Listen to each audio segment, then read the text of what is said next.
Renuncia de derechos de autor. Ninguna de las imágenes y barra o personajes me pertenecen. Todo el crédito a sus respectivos autores. A mí solo me pertenece la historia. En un pequeño restaurante familiar se podía observar a tres jóvenes, una joven de cabello rosado, un joven rubio y una pequeña chica de cabello color blanco, los cuales se encontraban hablando de un tema bastante serio. Bueno, al menos dos de ellos lo hacían mientras la tercera solo comía un pedazo de pastel. Entonces me estás diciendo que esta información te la entregó un chico pelirrojo que estuvo sentado a tu lado durante una media hora, y que en ningún momento sentiste nada de ese chico, pero justo cuando se iba te lanzó esto, apuntando al sobre en su mano, y después de leer solo lo que estaba escrito afuera te diste cuenta, que era una persona que conocía de lo sobrenatural, y de haber querido te hubiera matado,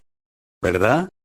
Preguntó Kiba a una apenada Yui, la cual solo agachaba su cabeza en vergüenza. Sí, contestó la joven, con un suspiro. Kiba centró su atención en Yui, la cual aún mantenía su cabeza agachada. Sabes que esto no lo podemos dejar pasar por alto, ¿verdad? Esto se lo tenemos que informar a Rias Buchou y Sona Kaichou. Lo sé, pero, decía Yui, ¿pero? Preguntó Kiba, por favor no le informen a Rias Buchou, o no hasta estar seguros que esa información sea real. Esta declaración dejó sorprendidos a los dos jóvenes, los cuales se miraban con expresiones en conflicto por la petición tan repentina. Por una parte querían ayudar a Yui por ser su compañera, pero por otro le estaban ocultando información de suma importancia a su rey, información que fácilmente alumbraría el oscuro camino para poder saber a qué familia pertenecía la nobleza oculta en las sombras, o al menos eso era lo que se creía. Pero ahora que sabían que aparte de Momoanaka y aparentemente había alguien más, y que muy posiblemente esta persona fuera de la misma nobleza misteriosa en Kuo, ya no había lugar para dudas. Primero el ataque en la casa del contratista, por parte de un sacerdote renegado, pero no cualquier sacerdote, Fred Zelsen, un verdadero dolor de cabeza. Además de eso, descubrir que hay otra nobleza en Kou, cosa que no debería ser, y justo ahora por la información que tenía en sus de ángeles rebeldes en su territorio, cosa que técnicamente les da el derecho de acabar con ellos. Kiba sabía que su compañera estaba desesperada por salvar a la monja con la que se había encontrado días atrás, pero, ¿y si era una trampa? Para empezar, no sabían nada de la otra nobleza, ni de sus intenciones. Fácilmente esto podía ser una trampa de parte de los ángeles caídos, pero ¿qué ganarían de ser ese el caso? Simplemente no ganarían nada.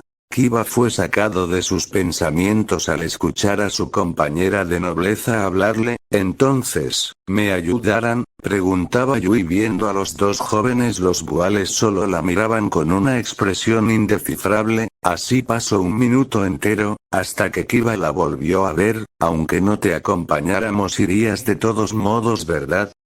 Pregunto ya sabiendo la respuesta. Cambio de escena. Entonces, ¿cómo van las cosas por allá?, preguntó una voz a través de un círculo mágico. Van bien, tal y como dijeron. Ella inmediatamente contactó con sus compañeros. ¿Pero creen que realmente vaya a rescatar a la monja?, preguntó la voz. Si se escuchó al mismo tiempo, lo cual le sacó una gota de sudor al estilo anime al pelirrojo. Ni siquiera dudaron, pensó, la conozco mejor que nadie y sé que ella no dudará en ayudarla, más con la plática que nos contaste. Una voz se escuchó a través del círculo mágico. Así es, eres realmente bueno para motivar a la gente, Shirou. Además ella no se detendrá hasta ayudarla, lo digo por experiencia propia, continuó la voz. Lo dices porque nunca se rendía hasta atraparte y dejarte medio muerto en el suelo, ¿verdad?,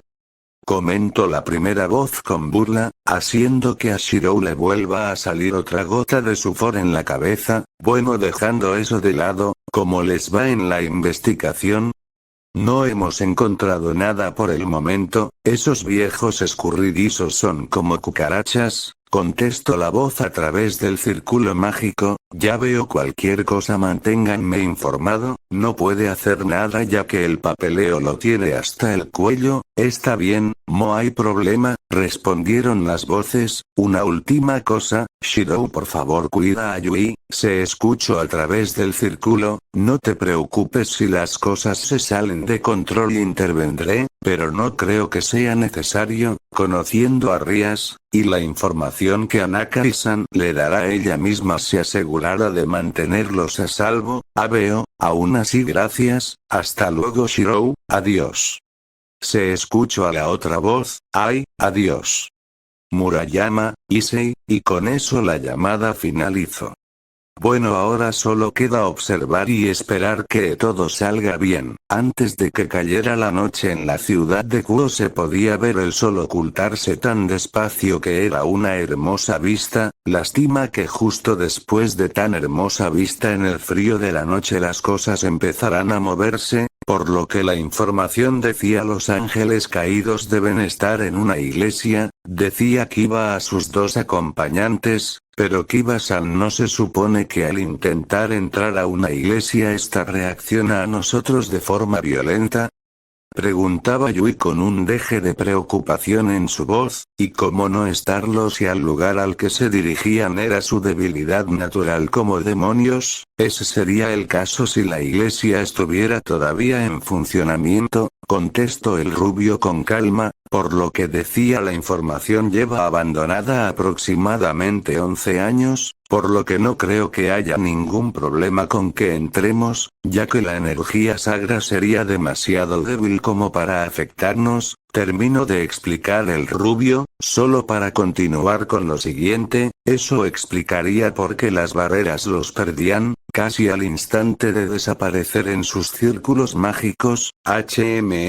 Yui ladeó la cabeza en confusión al no entender a lo que el rubio se refería. Lo que pasa es que según la información la iglesia está a las afueras de la ciudad de Kuo, lo cual impide que las barreras sienta a cualquier ser sobrenatural que esté en su interior ya que la barrera no llega hasta esa zona. Kiba finalizó mientras Yui solo asentía ante las palabras dichas. Así siguieron por alrededor. Yui no pudo evitar pensar que la iglesia estaba muy retirada de la ciudad, se podía observar a no menos de 15 metros lo que alguna vez fue una iglesia, paredes caídas manchadas reducidas a nada más que escombros. Las pocas paredes que aún se mantenían de pie estaban llenas de grietas apenas capaces de sostenerse, columnas en pedazos, la vegetación que poco a poco se estaba tragando todo el lugar, y las ventanas rotas que sin duda dejaban pasar una gran cantidad de luz lunar. A lo lejos Yui y compañía estaban ocultos cerca de unos árboles los cuales los ocultaban de la simple vista de los exorcistas callejeros. A las afueras de la iglesia cerca de la entrada se podía observar a un total de 15 exorcistas callejeros, agrupados cerca de la entrada, los cuales portaban armas de fuego y espadas de luz. ¿Qué hacemos con los exorcistas de la entrada?, preguntaba Yui. Tenemos que dar un ataque rápido y certero, no podemos permitirnos perder el tiempo, explicaba Kiba. Tengo una idea,